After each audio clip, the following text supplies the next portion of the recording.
Take patient interview. Subject has no recorded name. Alias listed as the Joker. In the room is Warden Sharp and myself, Dr. Young. Oh, is this another one of those boring psych evaluation tests? No, it's not. So, you're the famous Joker. In the flesh. So, Doc. Take patient interview. Subject has no recorded name. Alias listed as the Joker. In the room is Warden Sharp and myself, Dr. Young. Oh, is this another one of those boring psych evaluation tests? No, it's not. So, you're the famous Joker. In the flesh. So, Doc, do you want me to look at the ink blots again? The first one is a kitten I had when I was a child. The second is, let's see, a dead elephant. The third is a... Funny.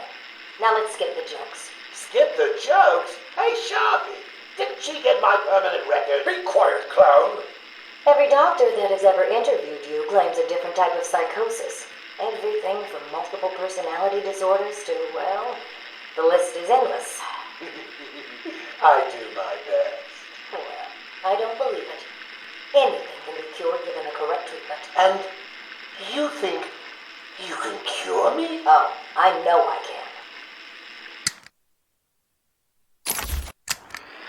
Take patient interview 17. Joker remains uncooperative. My earlier diagnosis remains true. I believe he enjoys his persona too much. What's up, Doc? Today I thought we'd try something different. Oh, you make me blush, Doc. I have a girlfriend. Dr. Quinn's out. I know. I've seen the tapes. I saw what happened. What can I say? I'm a charmer. Anyway, I thought it would be good to talk about your childhood. Oh, ever heard of romance, Doc? I don't give up the goods for free.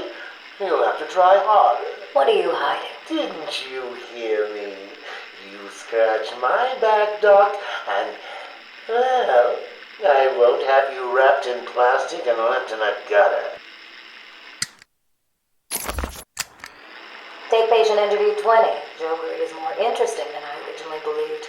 When Project Titan is operational, I believe Joker will be the perfect test subject. Good afternoon. Today I thought I'd skip back to our previous conversations about your family. Of course.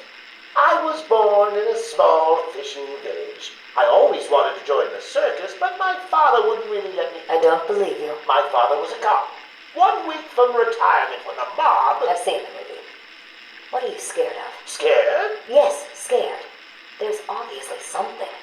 Something that made you what you are. What if I'm too scared to remember?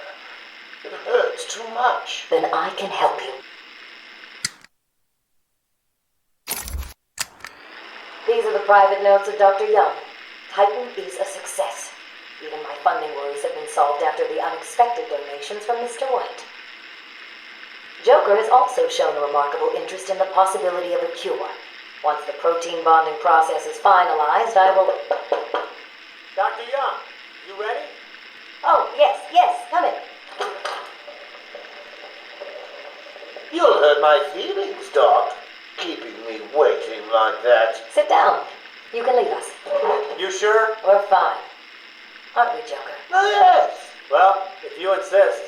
I'm just outside, okay? So is he here?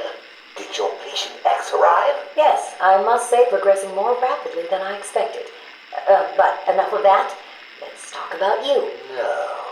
Let's talk more about your Titan project. My what? How do you... How do I know you have Bane strapped to a table in the basement while you pump him dry? Would you believe a lucky guess?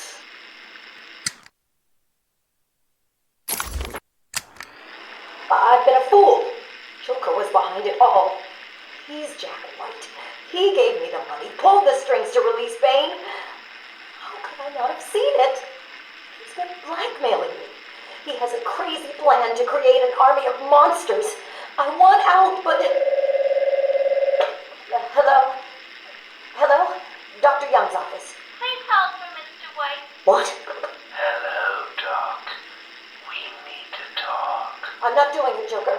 Do you hear me? Wait. How did you get access to a phone? Oh, yes.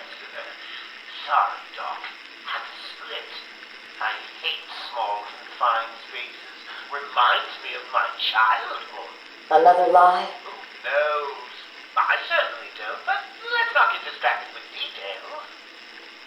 So, anyway, I want my monsters. I sent you back the money. I don't want it. Do I look like I care about money? I just want my monsters, Doc. And if you don't give them to me, well, then it won't be funny.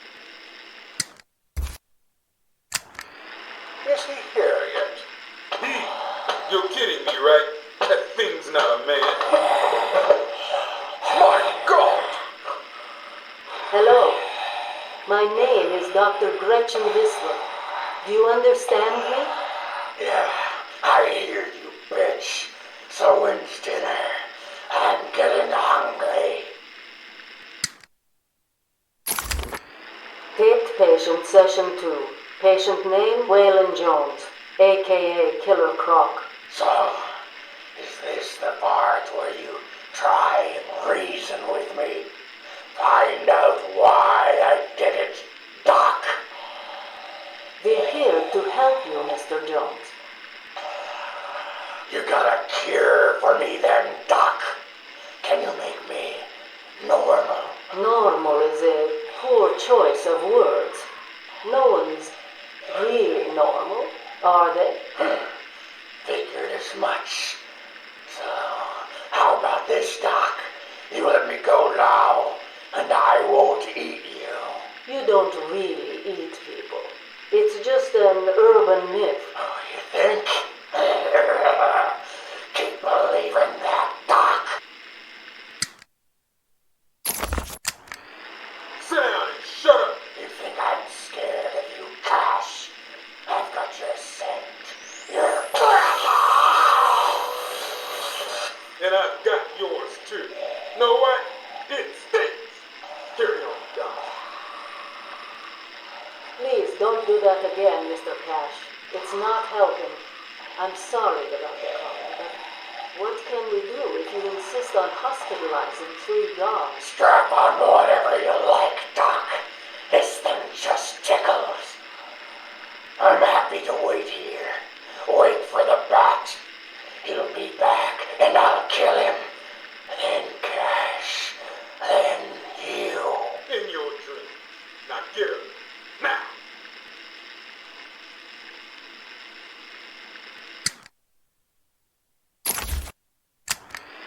Patient interview, Waylon Jones. Progress has been slow. What happened back in that house? Just business. Business? What kind of business practices result in a house full of mutilated corpses? I don't like having my time wasted. Someone doesn't pay. They need a lesson. They owed me.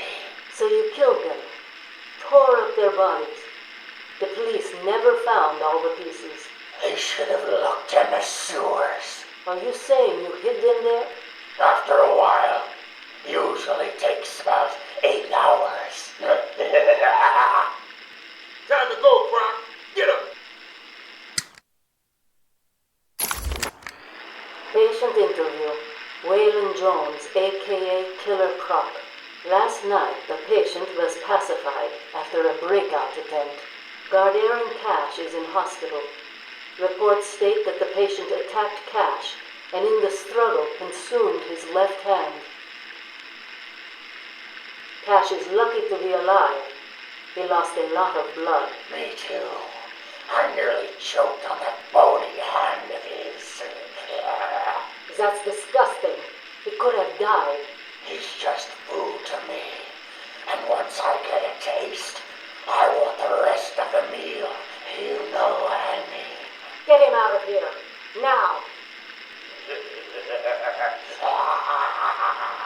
Got your scent too, lady.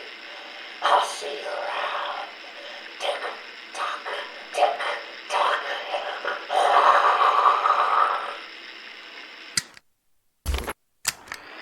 Harleen Quinzel, Call me Harley. Everyone does. I'm surprised you want to intern here at Arkham. I've always had a thing for extreme personalities. You can't deny there's an element of glamour to these super criminals. I'll warn you right now. These are hardcore psychotics. Most would rather kill you than speak to you. I'm sure I'll be fine, Doctor. They'll eat you for breakfast. I mean it. One or two of them will enjoy it too. Be careful.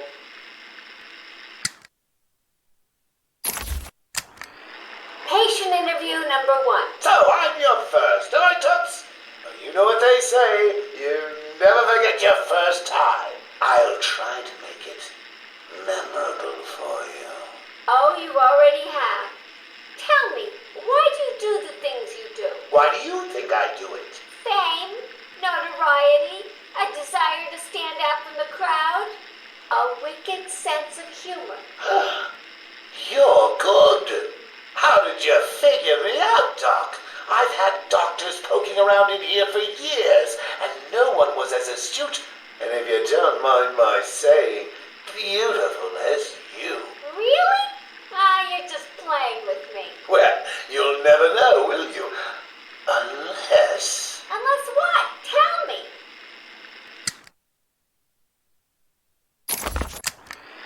Care to tell me how these got in my office? Simple, really? I put them there. Why?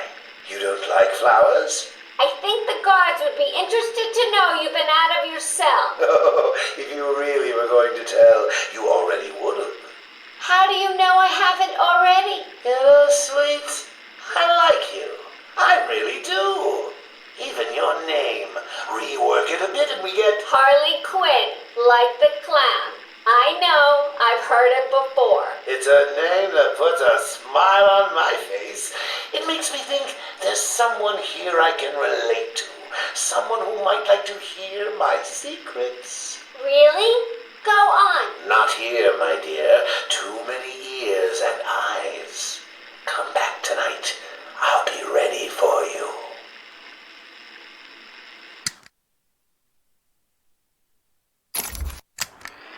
He's crazy, you know. Who?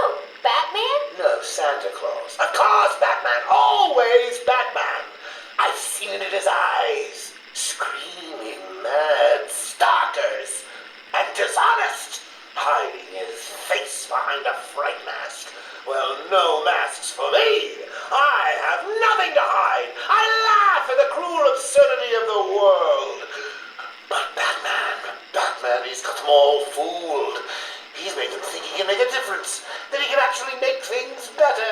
And the joke of it is, they all believe it. The police? The police, the media, the frickin' junior rangers. Every last sack of walking meat in this urban cesspool. Listen, sweets, Batman knows we're all on the same funhouse slide into madness. Why won't he admit it? He's up there in his belfry laughing at us.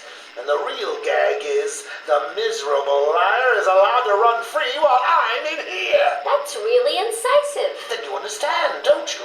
You know why I do what I have to do. You know Gotham's only real savior is me.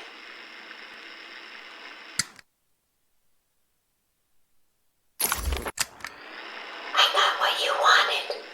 You did? I mean, good. How did you smuggle it in? Actually, I don't want to know. So are you ready to stop that evil, murdering bat once and for all? Of course I am. He needs to pay for what he's done to you. Give it here then, quickly.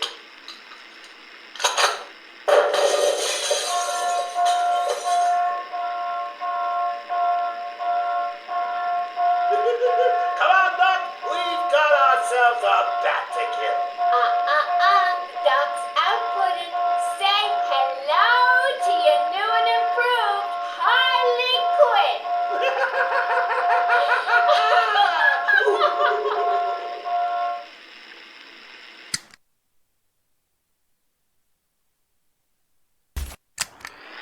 Patient interview 21. Patient's name is Edward Nigma, also known as the Riddler. Taped interview 39. Patient's name is Edward Nigma. At this point in time, I've yet to decide.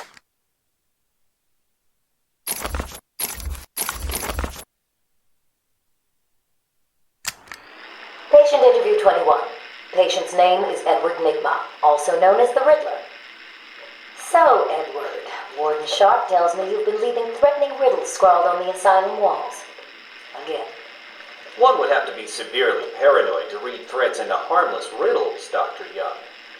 May I test you with one? Very well. What is it that walks on 4 legs, then 2 legs, and finally 3 legs?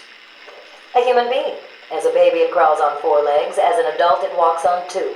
And in later years, it uses a cane. Good try. But the answer to all 3 is a baby. True, it crawls on all 4s, but cut off its legs and it can only wiggle on 2 limbs. Give it a crutch, it can hobble around on 3. You see? That's horrible. How can you even joke about that? Easily, Doctor. It's not my baby.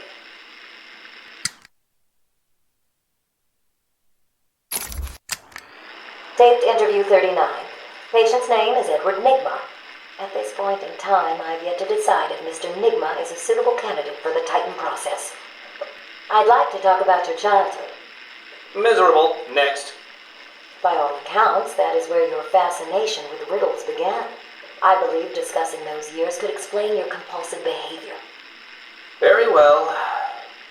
My father hated me. Always called me a moron. I see. I was determined to prove him wrong, so I entered a contest at school. A $20 prize to the kid who could figure out an almost impossible logic problem. I won, of course. And that pleased your father? Hardly. He was convinced I had cheated. He kept yelling, "You must have cheated! Admit it, you moron! You cheated!" I swore I didn't, and he hit me for lying. I'm sorry to hear that, Edward. Don't be. He was right.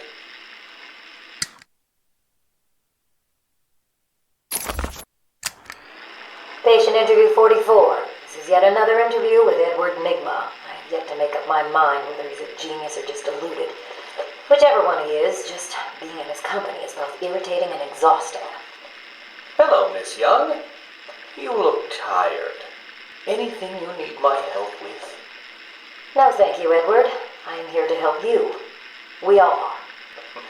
Forgive my arrogance, Doctor, but if you think I need your help, well, you're in the right place. Let's look at it a different way. Throughout your career, you have specialized in bizarre traps and convoluted clues that more often than not result in the death of the unfortunate participants. And if the citizens of Gotham were smarter, my games would be merely an amusing diversion. Instead of death traps. You really should be thanking me. Weeding out the ignorant, the stupid, the useless. But don't worry, I'm sure you would survive. What a lovely photo on your desk, Doctor. Your family? Mother, perhaps. Put that down. Get out. Guards!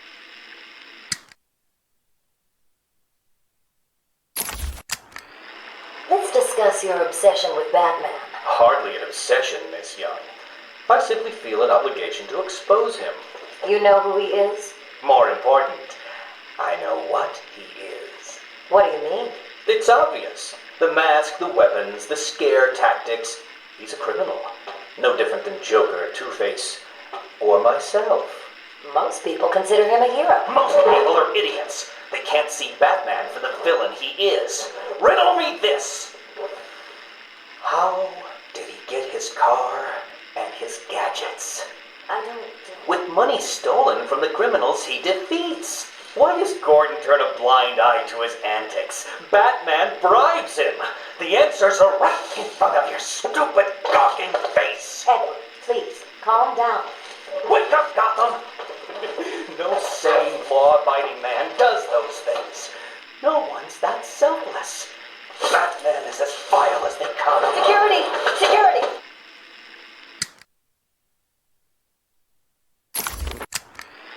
This is my final interview with Edward. I have gone as far as I can. I can no longer tolerate his mood swings and tantrums. I have more important work to be getting on with. He will be transferred to Dr. Whistler's care as of next week. Good morning, Doctor. How are you today? Fine, thank you, Edward. You're in a good mood. I'm always in rare spirits when I'm about to be released. Edward, you know you don't come up for parole for another 3 years. First thing I'll do is have dinner at that Italian place on 19th Street. Seriously, Edward. I only hope Joker hasn't completely trashed the city. Oh well, I'm sure I'll find out soon enough. Wait, have you been in contact with the Joker? He escaped Arkham weeks ago. And yet, one hears things. What things? What you heard? Oh, something about a surprise party for Batman. I forget the rest. You know Joker. Yak, yak, yak. Edward, if you know anything, you have got to tell me. Lives could be at stake. What did Joker say? You forget, Doctor. I'm the one who asks the riddles. Taped patient evaluation 1. Patient name is Victor Zsasz. Diagnosed clinically insane after the murder of at least 20 women in the Gotham area. Hello, Victor. I'm Dr. Cassidy.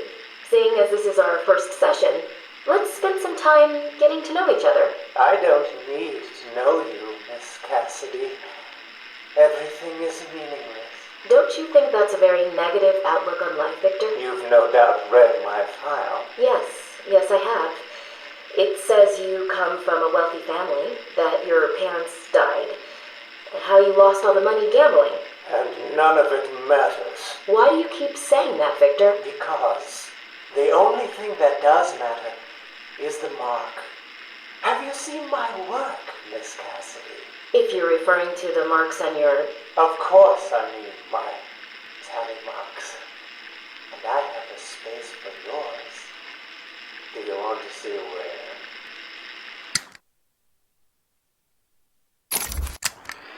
Taped patient evaluation 5. Victor is not responding well to treatment.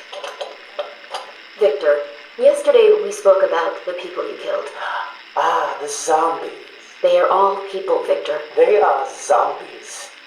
Continuously shuffling through the daily grind, waiting for someone to liberate them. You mean kill them?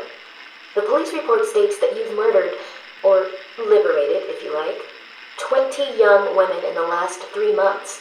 Each had her throat slit and was left posed. They were all lucky to be chosen to receive my gift. I doubt they would agree with you. Really? How about you, Miss Cassidy? As you take the elevator to your apartment each night, open the 6 locks to apartment 433. Remember you forgot to buy your cat food. Again. How do you know as where you I... sit down on your favorite red chair, cat on lap, just waiting for something to happen. I can make it happen, Sarah. I am your salvation.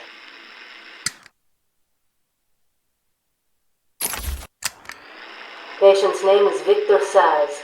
For the record, the patient has transferred from Dr. Cassidy, who is on leave after the incident last week. Hello, Victor. Please, take a seat. Guards, you can leave us. Sorry, Doctor. Warden's orders. I can't leave you alone with him. I understand. Hello, Victor. How are you feeling today? Victor, I can't help you if you don't speak. Depressed. Does that help you? Can you get into my mind, Doctor? Why depressed? I'm just thinking about the one that got away. The one I chose. I needed the mark. I want the mark!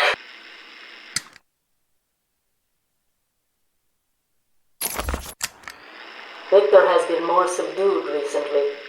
Response to medication has been poor. Hello, Victor. Is there anything you'd like to talk about today? Victor! This is going nowhere. Guards! Get him out of here! You heard the doctor. Get out. Didn't you hear me?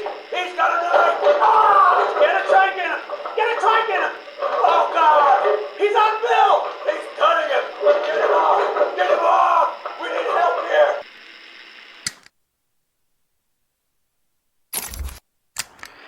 Victor has been in isolation since the attack on Zagar last week. As I wait for him to be brought up to me, I have had time to review his notes. I am increasingly worried he cannot be cured. He has no empathy for his victims. Deep down, I believe he views all of us as potential victims. Doc, are you okay? What's happening? It's Zsasz. He broke out of isolation. He's gone. Oh, God! Don't worry, Doc. You're in the safest place. He's definitely left the island. Of course. But someone needs to alert the authorities. He'll need to kill again. Do you understand me? Needs to. Oh, no. He's gone after Dr. Cassidy.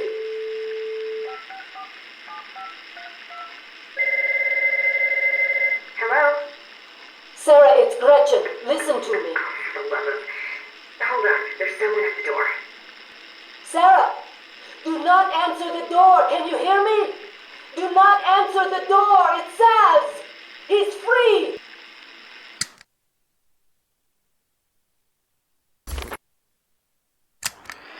Patient interview.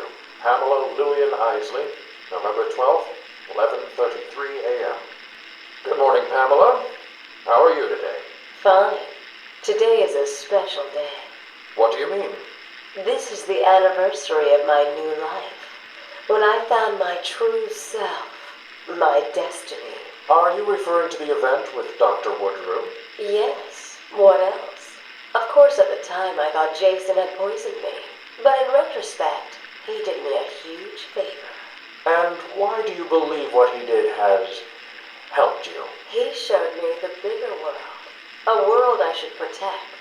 Of course, my first offer was rejected. Offer? You tried to kill everyone in Gotham. Well, sometimes you need to prune back hard in order to make something flourish.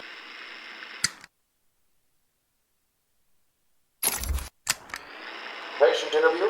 Pamela Lillian Isley, November 14th, 10:21 a.m. Hello, Pamela. Today I'd like to go back to something you said in our last conversation.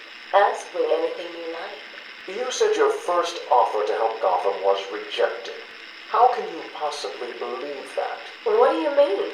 You released thousands of poisonous spores into Gotham, killed hundreds of people. How does that help anybody? I'm not interested in bodies, Doctor. Horrible fleshy sacks walking around destroying my poor babies with their greed and arrogance. But aren't you one of those fleshy sacks? Were a doctor too. How can you turn your back on us? Quite easily as it happens. But not you, Stephen. You're different. I feel we have a connection. Really? You do? Of course.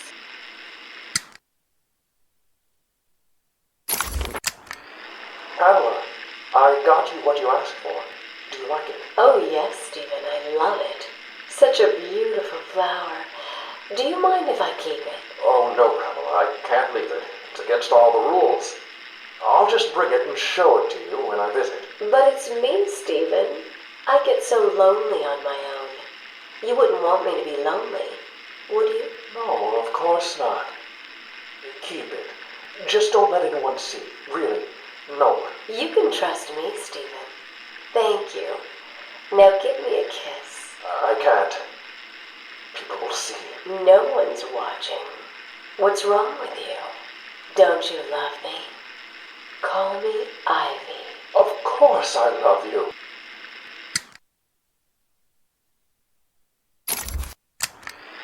Where is Dr. Kellerman? How should I know, Warden? It does seem careless of you to have lost him. I have no time for your games, Miss Isley. Tell me where you have him.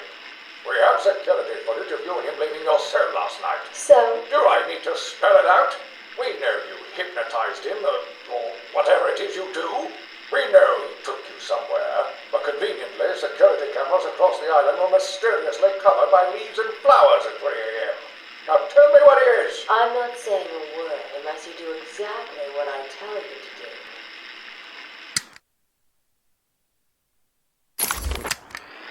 We found him, no thanks to you. The poor man could have died. So, He has a wife, a child. as do the plants he travels underfoot. The spores he breathes in and destroys have children. Why does he deserve anything more than them? You people ignore what is happening in front of your eyes. I refuse to put the welfare of plants before the welfare of people. And that is why you will lose. There's more happening than you know, Warden. It's all connected.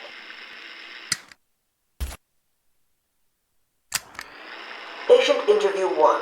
Patient was referred to me after the incident with Dr. Murphy. He appears to have suffered a breakdown of sorts. I believe it was brought about after the loss of his wife and child.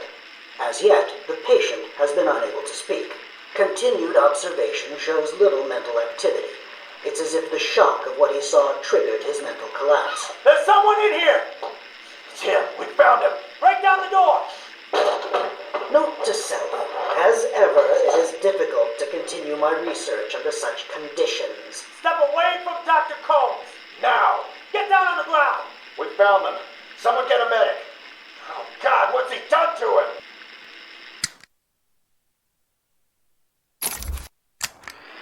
Patient interview 6. Dr. Crane has been back in custody for 3 weeks.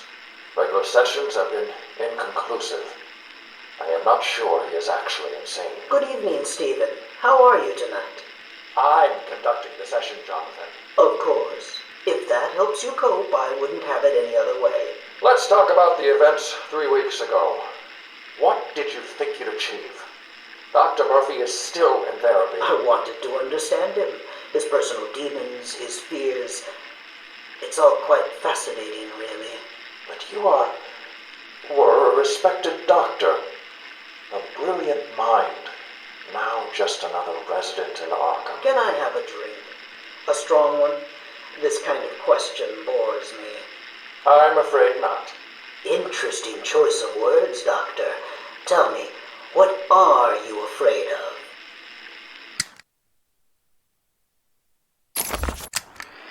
Patient interview 9. Dr. Crane continues to evade questions. I believe he is quite sane, just evil.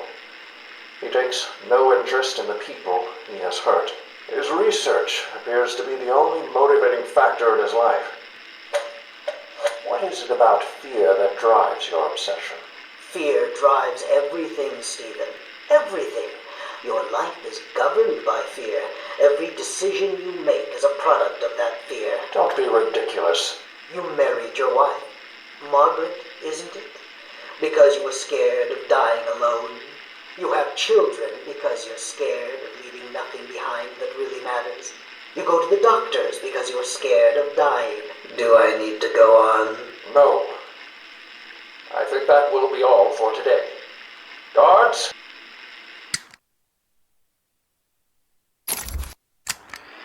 Today I have another interview with Crane. I cannot say I am looking forward to it. I've been feeling anxious. I don't like to admit it, but I think he's getting to me. How are you today? I keep telling you, this is my session. It was your session, Doctor, but not anymore. Are you okay, Doc? I think... yes, Oh, he's fine.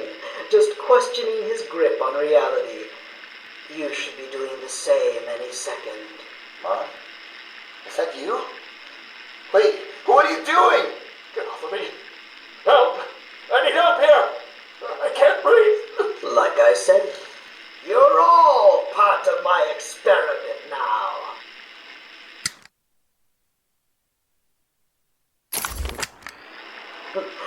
Asylum Interview 1. My experiment is underway. Working alone, I have created my ultimate fear gas. Its potency, a revelation. They're all over me! Please, Daddy. Don't do it! Give away. I have pumped enough gas into the medical center to break 100 minds. It should only be a matter of time before... What?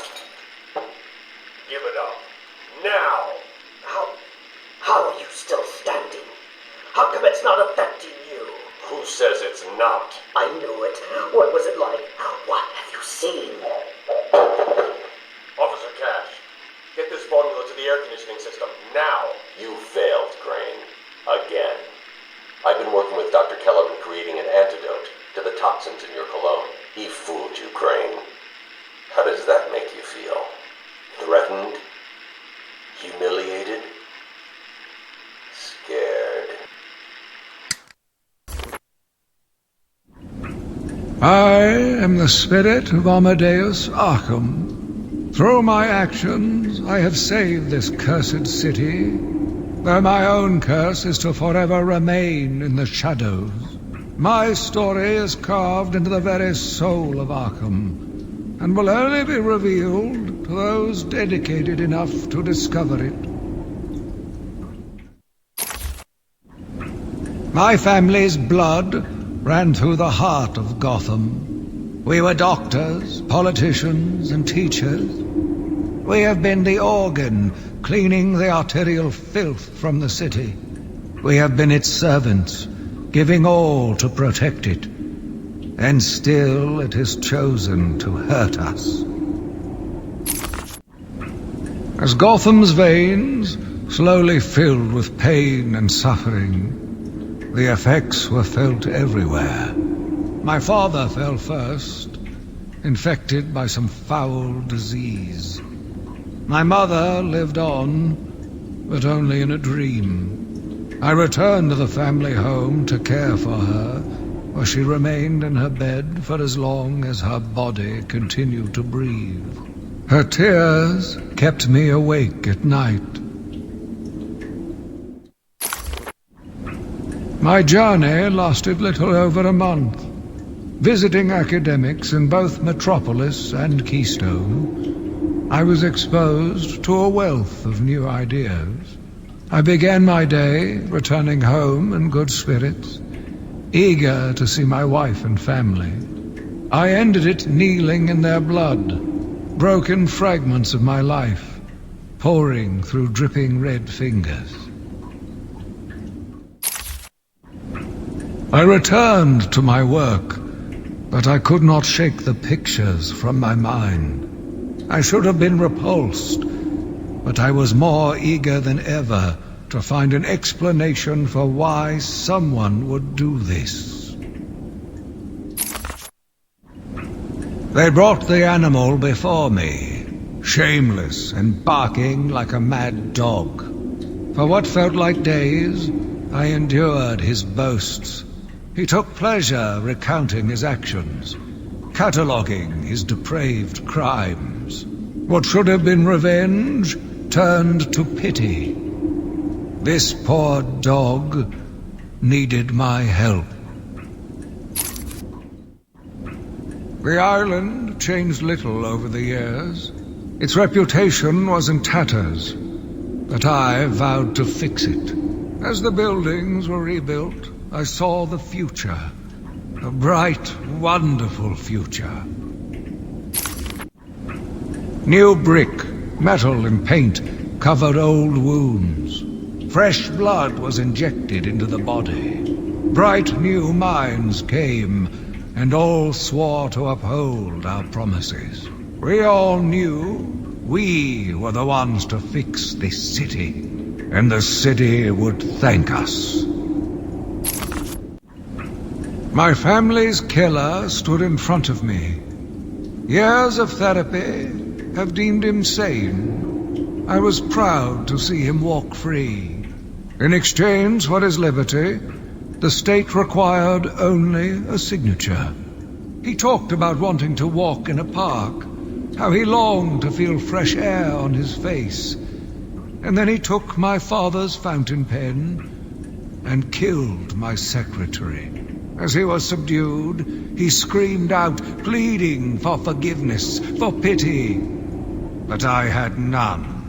I watched as guards beat him to a stain on the floor. Spring was a turning point, a new beginning, a glorious realization of my true destiny. My family's killer perished in an unfortunate accident. These animals cannot be cured. Like dogs, they only respond to discipline. And if that fails, then I was afraid that these accidents would have to continue.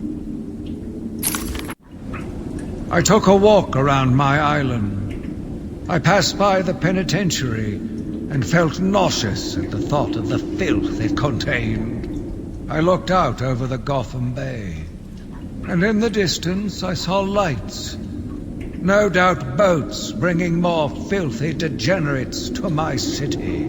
I swore again to protect her from this darkness. I argued with the latest group of young, eager doctors. They bored me with theories and ideas, proving that they had no theories on how to cure these animals. Only one shared my vision. I offered her the chance to explore her dreams. She accepted. We'll make a good team. The Gotham police dragged a new patient to the island. They said he was responsible for the disappearance of hundreds of the city's vagrants. As I looked at his disgusting body, all scales and teeth, my mind ran free, dreaming of delicious punishments to break this monster.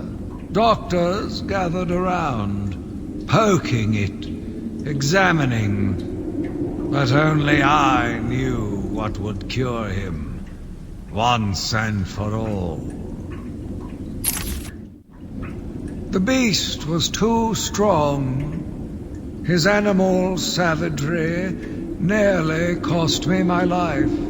I took my frustrations out on a lone patient. His case notes suggested he was a paranoid schizophrenic. His pleas, as I beat him to death, suggested much more. His confessions were illuminating. My path was clear. Every day I found the patients more distracting. Their insane mutterings and constant twitching disgusted me. There was only one way to cure this evil. Only one way to purify the city and ensure its future. I needed to prepare myself. I needed to be ready. I had a sudden pang of conscience. I sought counsel from my priest on the choices I had made. I asked him if it was a sin to kill in order to save a life. The holy man said all life was sacred, but a judgment would not be upon my soul if I acted to save another. I left the confessional with my soul uplifted, convinced more than ever I am doing a service not only to mankind, but to God as well. I watched in silence as he brought in the woman. Her skin now a venomous green. The wanton creature no longer looked like a human being, much less a woman. The Bible says, "Suffer not a witch to live." Yet he has once again delivered this female atrocity to our care. Once I have dealt with the monster, I think it will be time to see if green wood does, in fact, burn. Sitting in the darkness outside of his cell, I watched the crazed twitching, listened to the disgusting words that came from his mouth. How can I let a dirty animal like this live? He is the cancer I have sworn to protect the city from. Curse me for a fool! How could I not see it until now? The monster had a confederate. I hid in the darkness near his cell and saw with my own eyes one of the doctors whispering to him. She looked at him through the transparent barrier with tenderness, with, dare I say, desire. My skin crawled with revulsion as she kissed the glass. Fighting the urge to dash the woman's head through the glass, I let her continue. The damnable clown might have shared secrets with her that would be useful once the mad dog has been executed. I'm sure the woman will reveal what she knows to me. If not willingly, then certainly under electronic persuasion. After that, a lobotomy, I think. Unfortunate for one so young. But her lust has put the reputation of Arkham at stake. Yes, a lobotomy. The very thing. There is no other way to ensure her silence in this regrettable matter. Yet again, I found myself watching him. No one can provide a cure. He laughs in the face of those who try. Amadeus would not have let him live. And neither should I. One last sip of cognac, and I was ready. He watched as I entered the cell. He smiled as I showed him the knife. I told him how I will use it, how I will cleanse this city, and then... terror. I was paralyzed. I struggled. I screamed, but I was silent. The monster looked at me, expressionless. He ran my blade slowly across my forehead. A smile cracked across his horrible porcelain face, and I heard the filth fall from his mouth. He laughed and called me that horrible name. It must have been Crane, another one who doesn't deserve to live. Why do these people thrive on chaos? Joker, in particular, desired anarchy, and since his escape will no doubt wreak it upon my city. I feel this is the end for my diary. Joker will be recaptured. My story will be told. I am not afraid. If Arkham becomes my cell, then I will know I did my best. I will be remembered. I am the spirit of Amadeus Arkham. Even though Amadeus had long since passed, his spirit lived on, surviving, moving through the walls of his asylum. When it chose me, I felt proud. I was honored to continue his work, to cleanse this city. If you are strong-willed enough to follow my tales, you are strong-minded enough to deduce my identity. Come and find me, friend. Together, we will save Gotham. My name is Quincy Sharp, the spirit of Amadeus Arkham. You have done well to decipher my story, and I pray it has helped you on your path. I trust that through my writings you will do what is right. Please, I implore you, continue my work. This city deserves a savior. Continue my work.